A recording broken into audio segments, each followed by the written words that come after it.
In Mexican folklore, there exists a story of a woman who weeps for her lost children. Taking the form of a malevolent spirit, her cries are said to bring misfortune to those who hear them.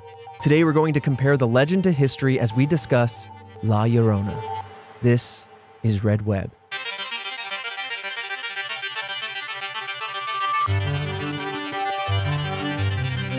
Task Force, welcome back to another episode of Red Web. We are deep now down the valley of mystery. Many hundreds and thousands of episodes galore each week discussing a new chapter in the never-ending book that is Mysteries of this World. I'm your host and resident mystery enthusiast, Trevor Collins, joining me with that gut instinct, perhaps hearing this mystery for the very first time, Alfredo Diaz. Did not hear this mystery for the first time. Because there was a movie that came out a couple years ago. It was terrible. Yeah. But it literally had the same title. Yeah. And it was like My Children. Was that in the Conjuring universe? Yes. Or was it just made by the same folks? Is it not in the Conjuring universe? I don't think so. I thought there was Prepare that to one be spinoff. astounded, chair. It might have been like a spinoff or something. Yeah, I think it's like they did with The Nun. Loosely in there. It's definitely not like Yeah. the same. I think it's the universe, and that's it. Right. It's not like the same Yeah. people. Just or like whatever. keep the universe going. It's entertaining. So I do know that the premise of like, yeah, a woman that lost her child and then is like how a ghost and tries to go after the children. Yes, It was a terrible movie. That's the gist of it all. I did hear that. I haven't seen it yet, but I feel like there's no ghost movie that goes by without my eyes scraping over every frame. So I feel like I still have to see it. Yeah. I'll connect with you afterwards to see terrible. what the hangups are. But it's great to just have a fun Saturday knowing it's bad. Oh yeah, sometimes you gotta just indulge in the B movies. But today we're gonna break down the legend of the story. Then we're going to go into the historical origins or the potential origins that date back centuries. And then we're going to talk about some of the sightings of La Llorona and analyze some pictures that people have. Oh Yeah. Otherwise, we typically give the mystery and then have theories. But with this one, it's your standard kind of spirit, if you will. Ghost, and so, ghoul, yeah, so your after the theories are going to be children. kind of similar of nature. But yeah. The movie is not officially part of the Conjuring universe, but it does contain references to the Conjuring movies. And in that sense, it is perfectly official to me. Right, that's official to me. It's like, it also had the same producers and the same director. You know what I mean? Like, yeah, if there's in-movie references, then it's like, just kind of like how Ruby is now part of the Shining universe because of all the Dr. Sleep Easter eggs. Oh, yeah. Yeah. Oh, that was sick. All right, let's talk about the legend of La Llorona, or as she's known in English, the Weeping Woman, if you were to translate it. She is a malevolent spirit, and her legend is told primarily in Mexico, Central America, and the southwest area of the United States. Before La Llorona is seen, it is said that you can hear her weeping, crying, and or shrieking, otherwise just various iterations of those types of sounds. She is said to cry out for her children, saying things like, "Ay mis hijos," or in Spanish, meaning, "Oh, my children," in English. She is often described as tall with long hair dressed in white and usually wet head to toe. Witnesses have claimed to see her commonly floating over bodies of water if they have seen her at all, because as the stories go, many of the stories, in fact, primarily focus on hearing her in the nearby area and don't typically feature sightings of her. And so she's mostly a specter that is heard and rarely seen, which is not super common for other ghost stories. yeah, if video games and horror movies have taught me anything, it's two things. And you hear a weeping person, right? You either avoid them at all costs or you unload heavily upon said weeping person. Right, in the direction of the weep. Yeah, and you just start like the Predator, like the movie Predator, just start mowing down outside the jungle. You know what I mean? And hope that you hit something. Yeah. Yeah. You think La Llorona has some camo and green blood and leaps from tree to tree? Look, It's could possible. anything. Actually, to be honest. funny enough, no joke though. If you were There's to a sighting find me in a tree later. a definitive like ghosts are real at that point, anything's possible. Yeah, that's now. true. That's You know true. what I mean? I'm believing anything. Yeah. You shattered my world. There are a couple different versions of La Llorona, but the legend usually goes something like this. And before I do say anything, there's some pretty heavy-handed, violent acts, including children, with this story. So if you're sensitive to that, just a heads up to skip forward a little bit here. This is how the legend typically goes. It's something like this. A beautiful woman named Maria married a rich man, either a conquistador or a ranchero. They had 2 children, but eventually Maria saw her husband with another woman. In response, she drowned her 2 children, but immediately regretted this choice and, of course, couldn't save them after the deed was done. At this point, Maria then drowned herself out of extreme guilt, or some other iterations say that because her guilt was so extreme, she simply passed away to that. There are various explanations, but ultimately she was unable to move on to the afterlife and was then forced to return to Earth until she could find her children. In other versions of the story, Maria was the one who had the affair and drowned her illegitimate child. In another still, Maria believed that her husband loved her children more than her, and it was almost kind of an envy situation. All in all, there are many more variations of the story depending on the area that you live in and the storyteller telling it to you. Now, regardless of the version, the legend maintains that she is still searching for her children to this day. Hence the "Ay, mis hijos" and the crying and everything like that, especially when she is seen on rare occasions. That's why she's always typically wet because of the drowning or near bodies of water. Yeah, I mean, like different versions of the story. I get it. I feel like damn, why not? I feel like it's almost frustrating because like there's one version, right? But then people are just like taking liberties on their own. I'm just like, stick to the story. Let's stick to the script. So stick to what the story is. And the people that are just like, well, have you heard of La Llorona? And someone was probably like, yeah, I have. And they're like, whoa, wait, but this, like, right. Let me tell you what really went down. And then they're just like pivoting. It was the wife instead of the husband. And it's right, just like, right. You don't need to try and make it creative. All right. Like, just keep to the script. Now we have all these different versions. No, let's refresh this historical folklore. Yeah. Yeah. And we'll get into it, but what's so interesting about this is that this story has such deep kind of cultural significance and carries a lot of messaging within it, regardless kind of the iteration that you know. And we'll talk more about that, but that's what's so kind of interesting about this particular ghost story or this particular legend, if you will. I will say though, like, if the original story is the husband had an affair, to go after the children, go after the husband. Right. I mean, no matter how you slice it, it seems like the lesson is that this person was impacted with such grief. Oh, 100%. Such guilt. Right. That she acted out in an unreasonable way. Like, obviously. Right. Yeah. None of it's condoned or anything like that. But I feel like you go straight, option 1, go straight for the husband's pee-pee. Go for the pee-pee. Go for the pee-pee. Right. You know what I mean? Act like you don't know, trick them, and then boom. Bada boom.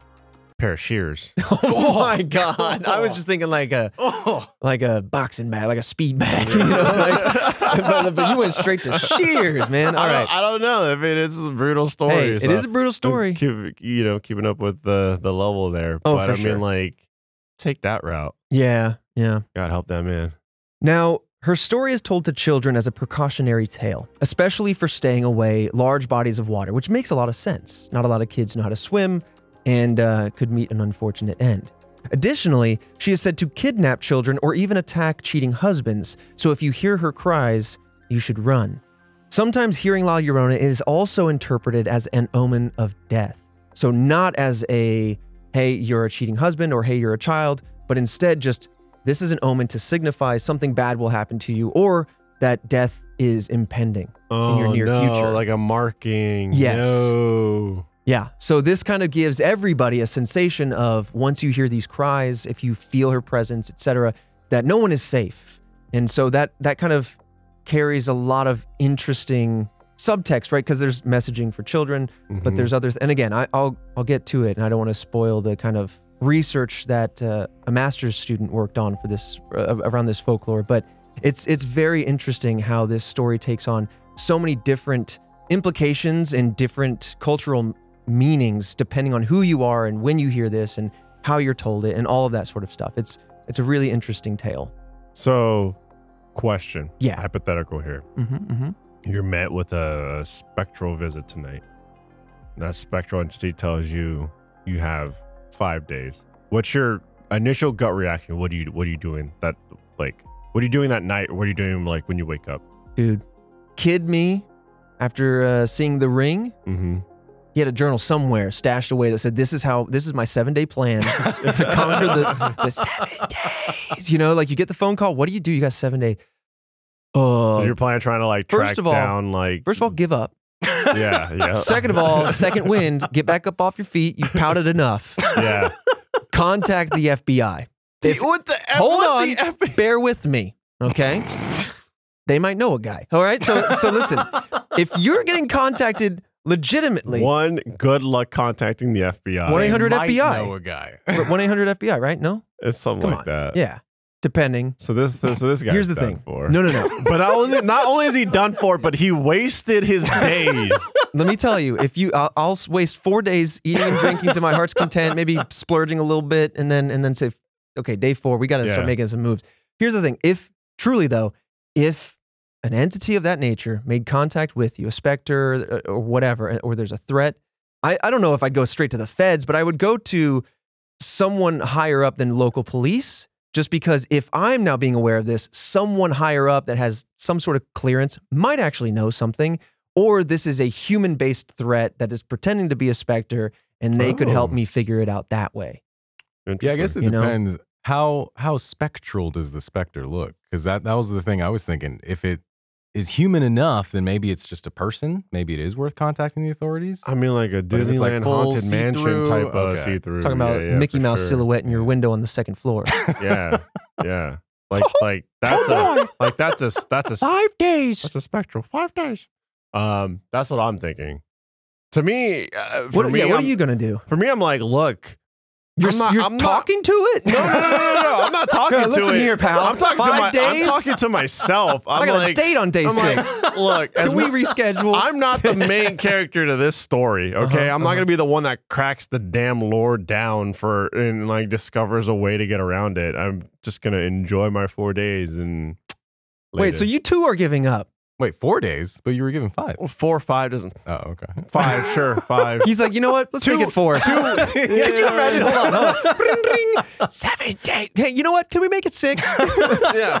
I got things to do. I've got a very boring Sunday. I'd rather not get to it. I don't want to go on a Monday. Man. All right. Now, this part is what makes this tale even spookier, I think, to someone who is being told this, especially as a young child. So according to legend, the proximity of La Llorona is indicated by the sound of the crying, the volume of it, right? But not in the way that you would think. If the weeping sounds close, she's actually said to be far away. The further the crying sounds are away from you, if she sounds distant, that's the moment your guard is down because you're thinking, okay, well, maybe I have some time. I can like maneuver or whatever. I don't know what you might be thinking in the moment, but that is said to be the time that she is closest to you, to the point where once she's sounding extra distant, that's the moment that she's able to catch you. She is going to be getting 9 out of 10 people. Well, yeah. Every time. She's got that reverse Doppler effect. Yeah, no one's going to sit there and go, I'm safer if I run towards her. Right. You know what I mean? That's a trick that's going to bait everyone every time. Mm-hmm. Yeah, I mean, that makes me really discomforted. But I mean, if you hear loud shrieking, loud crying, I mean, that already is just instinctively. Instinctively, humanly, like already very emotional and already very like tumultuous. And you're just like, oh, what's going on?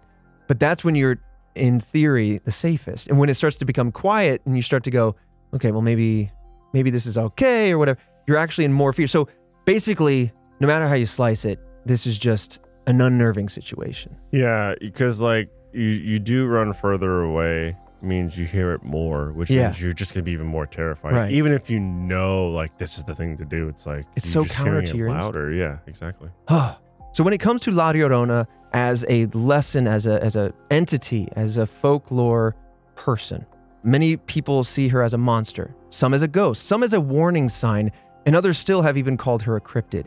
Regardless of how you view her, La Llorona is an essential part of Mexican folklore and has been passed down through the generations, carrying stories with deeply ingrained cultural values and beliefs. This is something I'm very interested to talk about because we've talked a lot about ghost stories and hotspots and theories with all of that and the paranormal, and many of those are a little bit more face value, straightforward. What's so compelling about this is that this is a paranormal story that has crossed many generations, and whether it has a legitimate origin or not, whether you believe in the supernatural or not, what's so compelling about this story is, one, it's spooky, and I just like what's spooky and what's unknown, and two, it carries so much cultural weight to it. And there's so many messages within it that speak to especially Mexican culture. So I don't want to speak further on that myself. I want to quote Camille Acosta, who is a folk studies researcher who wrote her master's thesis on La Llorona and wrote the legend as, quote, a unique form of communication and, quote, the first concept of fear many of us Mexican Americans have ever experienced. She is our anxiety's origin story. So Acosta interviewed Mexican Americans from different age groups and used these interviews to conclude that, quote, no two individuals view La Llorona in the same way. For example, the children I interviewed mostly saw La Llorona as a ghost apparition more than willing to instill fear in young ones who misbehave. For the young adults, including myself, there was description of La Llorona not just as a ghost, but as a monster, making us feel isolated from normalcy. And for my parents, however, La Llorona wavered from being a mother with the world on her shoulders to a key for escaping the harsh realities of life through ostension. You cannot pass down or soak up this legend without understanding Hispanic culture because it lies at every aspect of the narrative. From the weight of Latina motherhood to ostracizing of imperfect Hispanic women, La Llorona drips with commentary on ethnic and gender identities, even if it is never outwardly stated with words. There you have it. That I find to be very interesting, to kind of interview a lot of people that are aware of this story and section it off kind of by age ranges, and then see how, as people get older, how they reinterpret the story and apply their own kind of experiences and their own belief systems or their own whatever has happened in their life to the story. And at least for the kids, it's just a scary tale. But to the adults, it carries a very heavy weight. Yeah, I think that has to do with, a number of factors, right? One of them just being the generations. I guess what she's trying to say is it will just form to the generation, essentially. And so, like, with every generation comes so many different things, right? Technology and the change of the world around you, the beliefs, cultures, people. Different pressures. Yeah, and so for something that's so timeless for the culture, obviously it's going to form and shape itself as time goes. Yeah, I mean, to your point earlier, like, I'm with you. In the sense of a ghost story, I'm like, well, isn't it just straightforward? It is what it is. Yeah. Like, let's not add some flair to it unnecessarily, because contextually, you and I have been frustrated by many mysteries that get various, like, people just want to embellish it, and it kind of upsets your ability to dissect the crime or the story or whatever to get to the truth. In this case, it's actually quite interesting because it connects people to a historic past. So you're almost, in a way, you're going to see it evolve, because you're going to see time change. You're going to see your ancestors have certain challenges that you still may face now, or they might have different challenges. And then it kind of comes out in a story like this. And what you don't see often is stories that contain ancestral challenges or cultural beliefs or anything like that in a kind of more paranormal direction. This is like it's not the only one of its kind, but it's very unique in that it came out in a kind of, if you will, a horror story, a ghost story. I just love that. I never thought about this story in that way. And Jillian, when doing the research for this outline, one of our researchers kind of added this segment, and I love this part. And so I just wanted to kind of indulge in it for a second, because it's so unique to this particular, this spirit. Yeah, it's a different way of thinking. I just never thought about, like, a spectral entity or in that shape or form. You know what I mean? We kind of just think about, like, it's in that time period. It's stuck in that time period. Sure. Like, the story will be told, but essentially, like, it's a timepiece. And this is just something that it just morphs and adapts as time goes on. But then also is like it's like, it almost kind of feels like it's also passed down, like as if a recipe for cooking is passed down. You know what I mean? Yeah. And so it's very interesting. And yeah, I mean, that happens. You know, people pass down tales and legends. Sure. I mean, even just, I'm trying to think of one off the cuff here, but, like, you know, even just tales that are, like, whether they're scary or normal, it's just to almost instill little lessons to kids. And this, in some way, also does that, where they're like, maybe don't kick around big bodies of water. It talks about kidnapping, it talks about drowning, but it's more just like, maybe as a child, just like, don't go off far on your own and do precarious things, because harm may become you. All right, now, we talked earlier on when we talked about one of the iterations of the story, we talked about a woman named Maria and potentially marrying a conquistador. I think that time stamps kind of just about how far back we're going to go. So let's do it. Let's talk about some of the historical origins that may or may not be the genesis of this historic folklore. So the first documented mention of La Llorona comes from Luis González Obregón's book called Las Calles de Mexico in 1550. So I want to breathe on that one for a second. Ooh. Sometimes we go back 100 years, 200 years, but we're going back almost a solid 500. That's pretty impressive for word of mouth stories to make it down this far. We've had word of mouth stories from the 80s get ruined by now. Yeah. This is centuries. And I guess like technology lends its hand to that, right? Ooh. Because everyone in the world gets a little piece of it. Yeah. And everyone in the world, you know what I mean? Like back then you were more isolated, right? Like, and so you'd hear a story, you'd pass it along. And so it was more of a slow burn as opposed to now something can go viral, right? Take off and it's in millions of hands. And then people misremember it and then share it in different ways.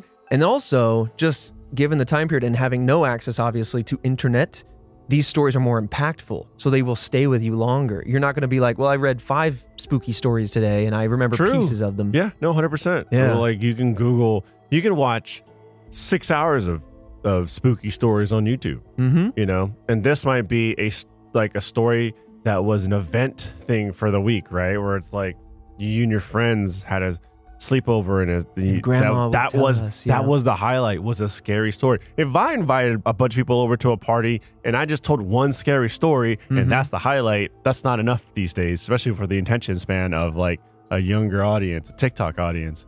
But now back then, it's just like things moved slower. Things had more impact. For sure. So in this book, it called out a crying woman was heard throughout Mexico City. And that's kind of the first mention. However, it's theorized that the story that really created or led to La Llorona may be even older than that. So older than 1550. La Llorona has been connected with multiple Aztec legends and has some influences from Spain, including the goddess Cihuacoatl, or Snake Woman, who is associated with motherhood, small children, cribs, and childbirth. Here are a few of the similarities. She is said to weep at the loss of her son.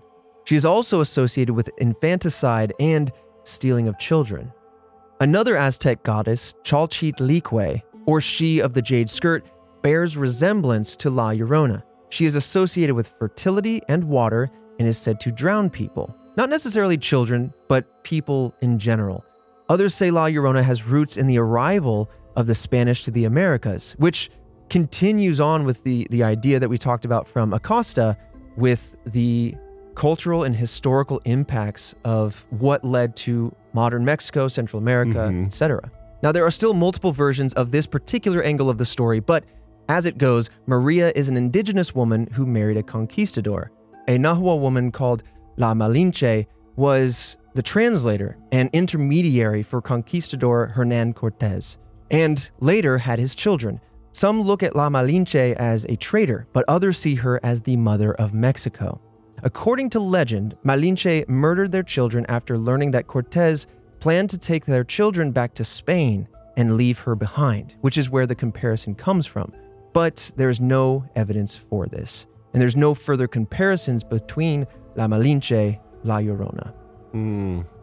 So, a couple of historic, like, kind of facts, some with missing evidence, but but it otherwise seems like the similarities. usual, like, I know of another popular thing, kind of trying to blend it into one. So you're like, could it be based on some of these Aztec beliefs? Could it be from this story? Which I love the fact that we can at least look back into history and try to find an origin for it, though very dark times for the people at the time. My I guess the favorite's not the best word, but the one that like most intrigues me is the I guess the Annihilator one. Oh, Servant Girl Annihilator? Annihilator, which I believe that was the one that's like, one of the theories was they ran off to the UK or England and became Jack the Ripper.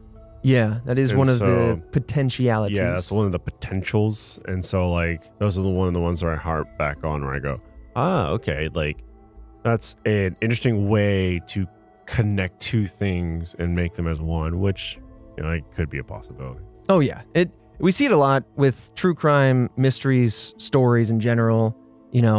Obviously the human desire is to solve, and so when you can connect it to other dots, you start to go, ooh, this seems like a fantastic angle. Some more creative than others, but nonetheless, it is always interesting, especially when you have a legend like this that stands the test of time, that could very well be from a very emotionally heightened part of history, and then maintains through this day, and that only continues to carry Acosta's message of how much cultural and belief pieces are just kind of burrowed into this story.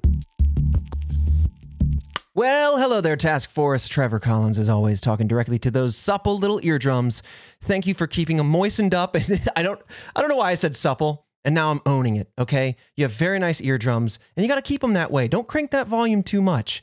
But yeah, going to talk to you about some Red Web housekeeping notes. As a reminder to everybody, we are going to be at RTX here in Austin, July 7th through 9th, and I'm very excited about it. We have a customized escape room ready for all of you that has our jokes, our gaffes, our references all throughout it, and it also looks really cool because we partnered with one of the best escape rooms here in the nation, and they're right across the street from the convention center, and it's included in your pass. So if you go to rtxaustin.com, you can learn more about what the convention entails, all the events you can see, and all the things that are included in those tickets. Also, we will have an annual meeting of the minds. It's a hands-on kind of mini Red Web live show, essentially a panel, but more than that. I want it to be more than a panel. And I'm very eager to see you all there. And we're also trying to do a couple other things Red Web themed specifically at RTX, but there are so many cool things going on. So many of our sister podcasts will be there. And Fredo and I are going to also be representing our gaming brand. If you're into gaming, you can come hang out with us and see what we do over there on the other side of our job coin. But yeah, rtxaustin.com. Please, if you're interested, come hang out with us July 7th through 9th this summer. Very eager to see all of the task force members in person. And if you're going to be there, don't forget to drop by store.roosterteeth.com, pick up some of that Red Web swag, so that way we can see you from afar. I feel like I want to do a big task force photo op, like a red out, just that all of us wear red on one specific day. I'll figure out the logistics, but then we do a selfie and then it's just red as far as the eye can see. Anyway, looking forward to seeing you all there. Take care, and as always, just want to thank everybody who has listened for all the years we've been around and continues to share and review this podcast. It's one of the best ways and free ways to support this show and keep us growing. Really appreciate you all so much. And with that said, I have a couple fantastic sponsors that I want to talk to you guys about. This episode of Red Web is sponsored by BetterHelp. Do you ever feel like you're constantly giving your time and energy to everybody else, but neglecting your own needs? I know I do that a lot. It's tough finding a balance between supporting everybody that you care about, but also taking care of yourself. Sometimes you just need a little bit of extra help to maintain that balance. And that's where therapy comes in. It can be a game changer when it comes to finding a balance and learning how to set healthy boundaries. And let's face it, who couldn't use some extra support and guidance in life? Life is complicated, twisted, challenging. Therapy can really help with all of these things. If you're interested in giving therapy a try, BetterHelp is a really great option. They make it super easy and accessible because it's all done online. And if you don't want to use your webcam like me, you can be a recluse, you can turn it off, and they'll work with your schedule as well. So it's very nice, especially if you have a busy lifestyle. You can always make sure that there's time for you. And if you need to switch a therapist, it can be done at any time with no extra cost. You can get started at their website. All you have to do is fill out a quick questionnaire. They get to know you, they get to know your needs, and they can get ready to help. Find more balance with BetterHelp. Visit betterhelp.com/redweb today in order to get 10% off your first month. Once again, that's BetterHelp, HELP.com/redweb. This episode of Red Web is also sponsored by Rocket Money. Task Force, I have a question for you. Feel free to answer, but I want you to know it's rhetorical. This is recorded and I can't hear you. Do you know how much your subscriptions cost you every month? Most Americans believe that it's around $80 a month on the various subscriptions that they have floating out there. However, the actual total is closer to $200. And if you don't know how much you're spending every single month, I'm telling you right now, you need Rocket Money. Rocket Money is the personal finance app that finds and cancels your unwanted subscriptions, monitors your spending, and helps you lower your bills, all in one simple place. Over 80% of Americans have subscriptions that they forget about. I know I do, and chances are that you are one of them too. Like that streaming service, that you got just to watch that one show that you really loved, but then you forgot about it. Or the gaming trial that you also got up because of that game that came out and you wanted to really play it. You wanted to impress your friends that you knew all about this game, but then you never actually used the service after the trial ended. Over 3 million people have used Rocket Money, saving the average person $720 a year. That's fantastic. I really enjoy how convenient this app is because it categorizes and tracks all your subscriptions. And I know I play the game of trying to catch up with all the top shows, and I know I have some floating subscriptions out there. I also know Fredo uses it too, and he's really enjoyed how convenient it is, and he's identified several things that he can stop paying for that just flew under the radar. So, Task Force, stop throwing away your money, cancel any unwanted subscriptions today, and manage your expenses the easy way by going to rocketmoney.com/redweb. Once again, that's rocketmoney.com/redweb. And for those in the back, rocketmoney.com/redweb. This episode of Red Web is also sponsored by ExpressVPN. Have you ever connected to an unsecured network at a cafe or an airport, or wondered if your personal data was safe in any sort of way? It's a scary thought, but it's also a true and real risk. And your personal data is too valuable to leave exposed to hackers. That's where ExpressVPN comes in. ExpressVPN creates a secure, encrypted tunnel between your device and the internet, so hackers can't steal your personal data, and their encryption is so strong, it would take a hacker with a supercomputer over 1 billion years to crack it. And I know you don't got that kind of time. 1 billion years. Plus, it's super easy to use. Just fire up the app and click one button to get protected. And it works on all devices, so you can stay secure on the go. I really appreciate just how easy it is to use ExpressVPN because I game, I troll the internet, and I also watch a lot of content. And no matter what I'm doing, if I have ExpressVPN on and protecting me, it doesn't throttle my speed. And I really appreciate that because no one likes a buffering video. No one likes long load times or long download times. And I appreciate also that it can create a little bit more privacy for me, and you can basically move your locale, whatever your IP is, to a different state if you're so inclined, which is an also just kind of added bonus. Secure your online data today by visiting expressvpn.com/redweb. That's expressvpn.com/redweb, and you can get an extra 3 months for free. Task Force, that's expressvpn.com/redweb. And with that said, let's get right back into the mystery. But with that kind of historical context said, let's talk about some popular sightings, some of the ones that have some imagery to them, photographs of La Llorona potentially. Oh, God. And what is that tangible evidence? Do we know what the most recent, I guess, like storytelling or sighting of? Well, that we have one from 2 years ago. So that's quite recent. There you go. That's all I needed. But beyond that, it is a kind of ever-present thing. And so it could very well be that someone this very day, as of this recording or as of Task Force you listening, could have an experience. Not all of them are as big or as viral potentially as they might. That might be a subtle experience. Sure. But we're going to talk about some of the ones that have really caught people's attention, and one's really close to us. So among the countless encounters of La Llorona, a hotspot for sightings is not too far from us here in Austin, Texas. Wait, what? Oh, yeah. Outside of San Antonio, Texas, along the highway, so probably 35, you have a creek with a very interesting name. It's Woman Hollering Creek. It's said to be named after La Llorona, i.e. the weeping woman, or maybe it's a simple mistranslation. Either way, that is what the creek is called. There are other origins for the name potentially, but many have claimed to see and hear La Llorona here in this area. Some say this location could be where the legend of La Llorona was born. Kind of breaks some of the historical theories, but who knows?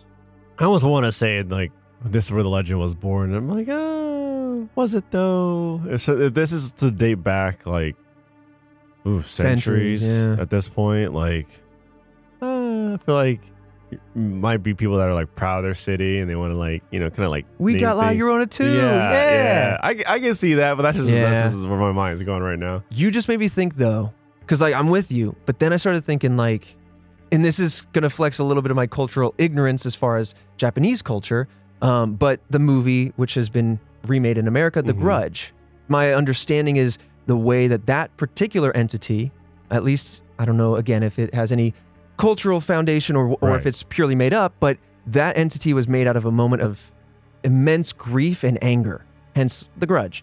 And because of that, this entity was created.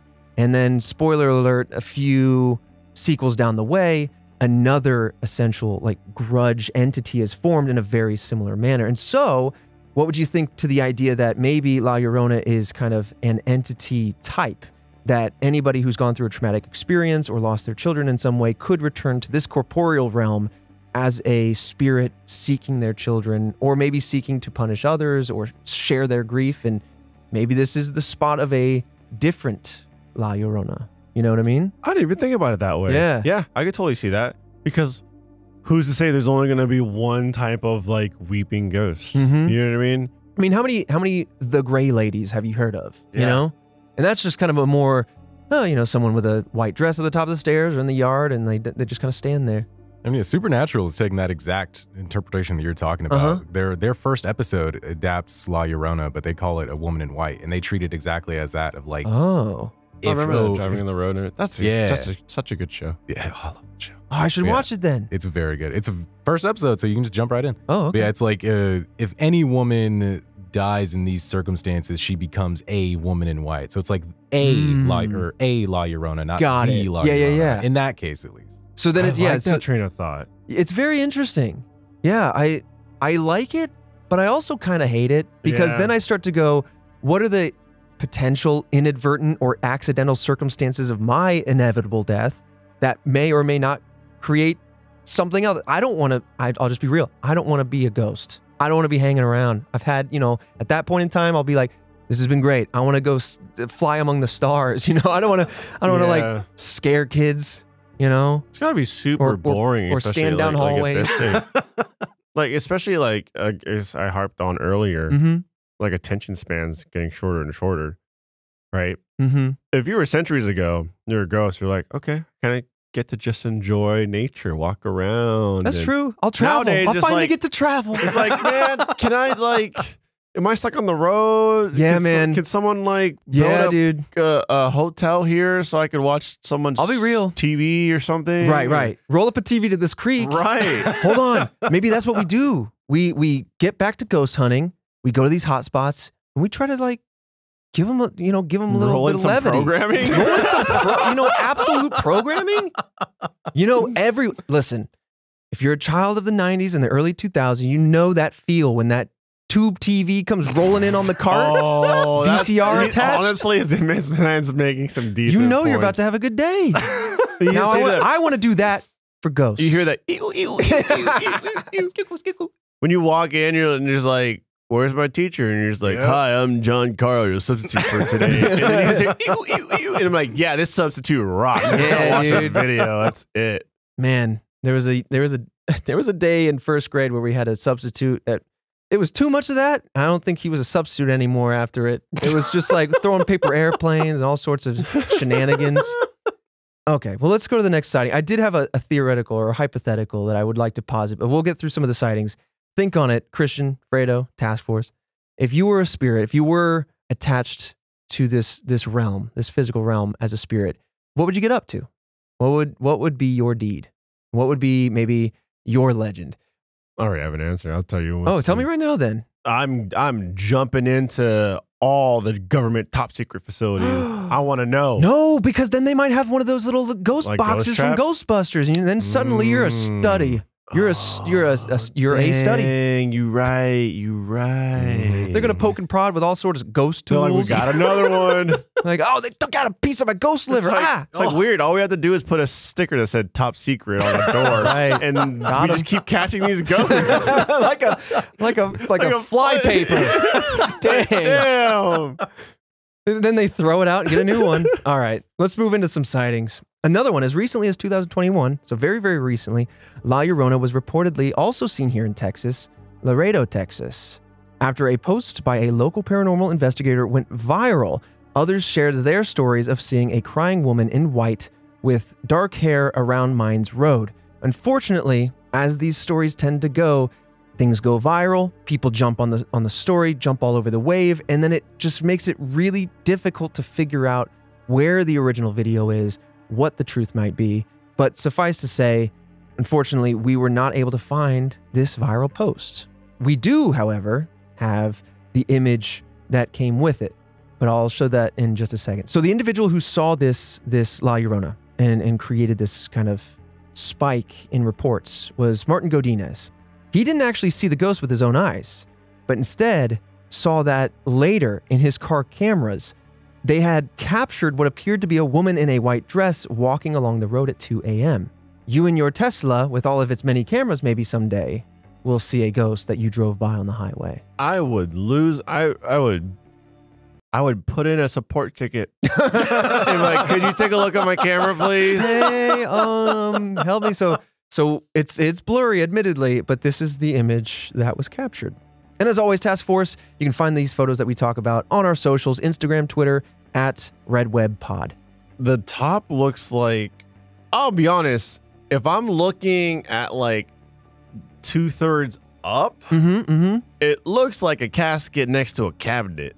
Casket in a cabinet. There's a casket and then there's a little cabinet. Shape-wise. Otherwise, it's all glowy white. It's all glowy white. Yeah. But shape-wise, looks like a cabinet. I see that. A casket with a cabinet next to it. Yeah. And then the bottom, it looks like, yeah, sure, you have kind of like maybe like a flowy dress or something like that. There is no distinction here that is like, that's a person. Yeah. Right? There's no round at the top. There's no shoulders. There's no arms. It's very much like a rectangular type of 4-dimensional shape, and then it triangles at the top, and then it looks like there's honestly like a sliver of a cabinet kind of sticks out and comes down. It almost looks like, so you know when you get motion blur on a long exposure, Yeah. it almost seems like there's a lot of that happening. Like the shutter was just open enough that a car at a high speed created a doubling effect. Because I see the triangle you're talking about, but otherwise this looks very, very bright, which gives me the thought that it might simply be a very weird lens flare or a play on lights. Like if there was some grime on the lens of the camera and a truck came by. You're driving down these dark roads, there's the bugs. But I don't know, it's so distinct around it. It is very much like, look, I'm saying it doesn't look like a person, but it very much looks like there is something there. Yeah. Like in like a white sheet. Kind of though. It does look jokingly, but seriously, like a person under a white bed sheet. Your classic ghost It looks like image. It does. It definitely looks like there is something there in the road with a white sheet on it. So if you saw that, no matter how you could try to debunk it in your mind, that would freak me out a little bit. And then I'd drive by 10 times to see if I could catch any other evidence. I'd have to proof it. Scientific method. I wouldn't drive back. Hell no. Well, what if that's your direct route to work? Then I would request to work from home. Can we move the office?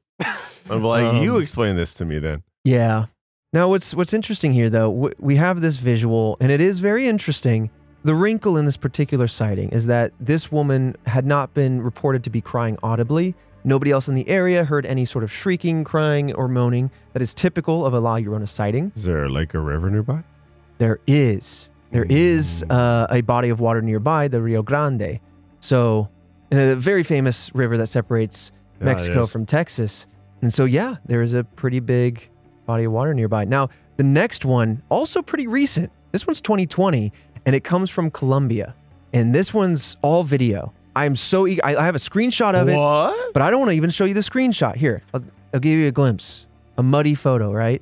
The video, though, I want you to just see it before I describe it. The video is wild. The video is wild. I need you to see it. So we're going to have you live react on this one. We're going to discover something on our annual ghost hunt, and no one's going to believe us.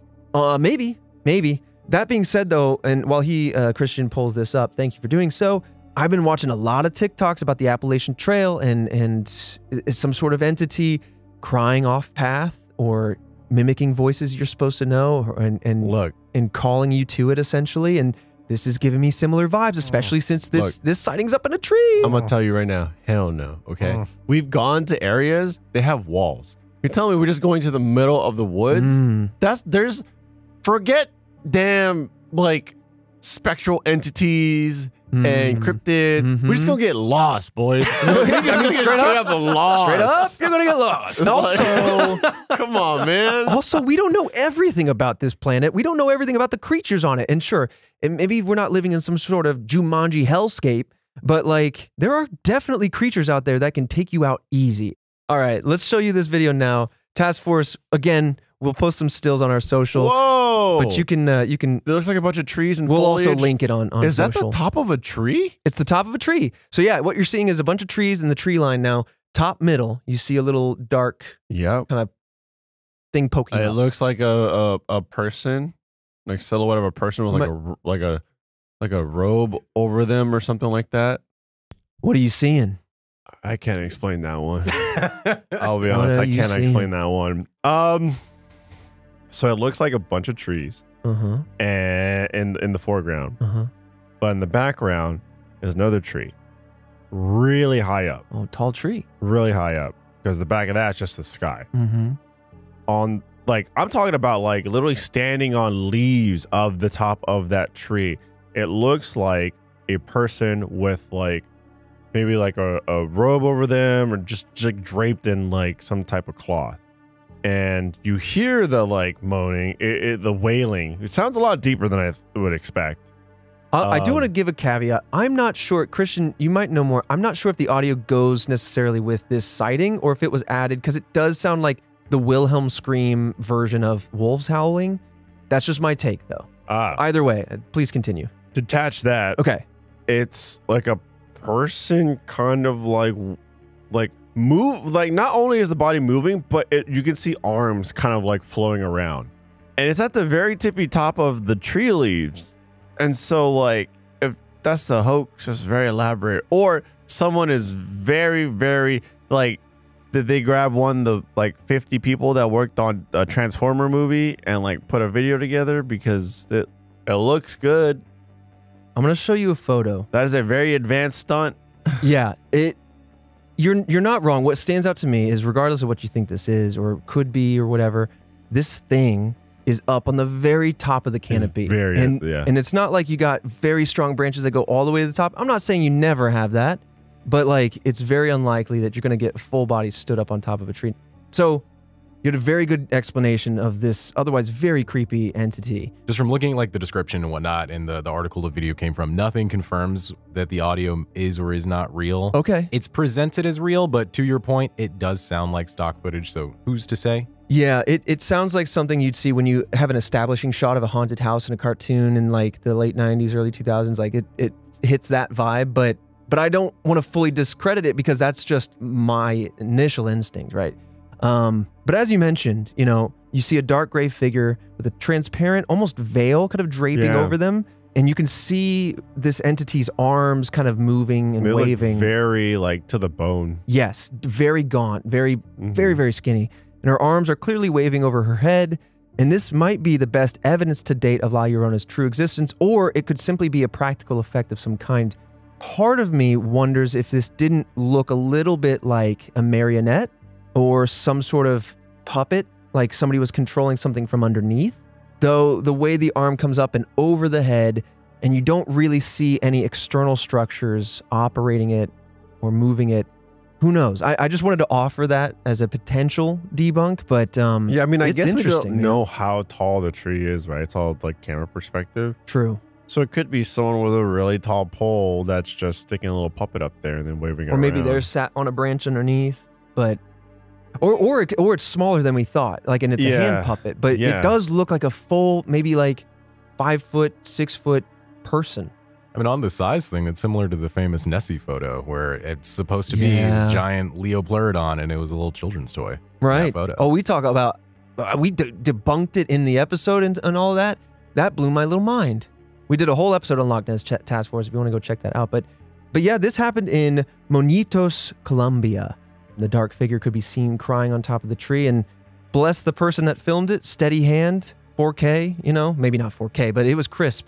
Not one of those like shaky, I think I see an actual UFO up there. But someone's sneezing, there's a child crying nearby, and then they start filming their laces, or I don't know, you know. What you don't see in the footage and that's edited out is where the person goes, Alfredo, you see that? And it pans to me, and I'm already like bolting across the grass, opening the door to the car, and leaving the person there. A little misty outline of where you once were. I'm gone, bro. I ain't questioning it. I'm not going to see what's up. Nothing. Yeah.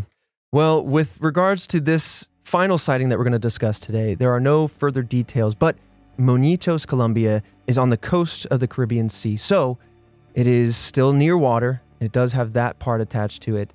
And then, yeah, I don't know what I would do oceans count. Oceans count. No, body of water. There's no fresh saltwater difference there. Right. But that is kind of La Llorona through history, through folklore, through the various sightings that we've seen, but also just at face value as a legend. I'm surprised you hadn't heard of it outside of. So did you just think that like it was just that movie and that it wasn't kind of like? I'm sure the movie took it from something. Oh, I'm sure. I'm sure they plucked a few pieces. But I was like, oh, okay. And then as soon as you mentioned it, I was like, ooh, great, because regardless of the movie being terrible or not, it's always interesting to know. You know, like anyone, like you watch a movie, what's the behind the scenes, or like, what's the Easter eggs, and this is my little like, ooh, what's like the origin story? What's the true lore behind like the movie that I saw? And look, I'm always on the skeptical side, so I believe it's maybe a little puppet thing, and the tree isn't as tall as we think. It's more, maybe it's a bush or something. It's literally just a bush. Could be an owl. Yeah, Christian's nodding. Could be. Yeah, could be. Glad we all agree. About to get eaten by a catfish. Maybe they work together. We're doomed. It is near water. The owl shrieks and cries and pushes people in the water where the catfish get them. Yeah.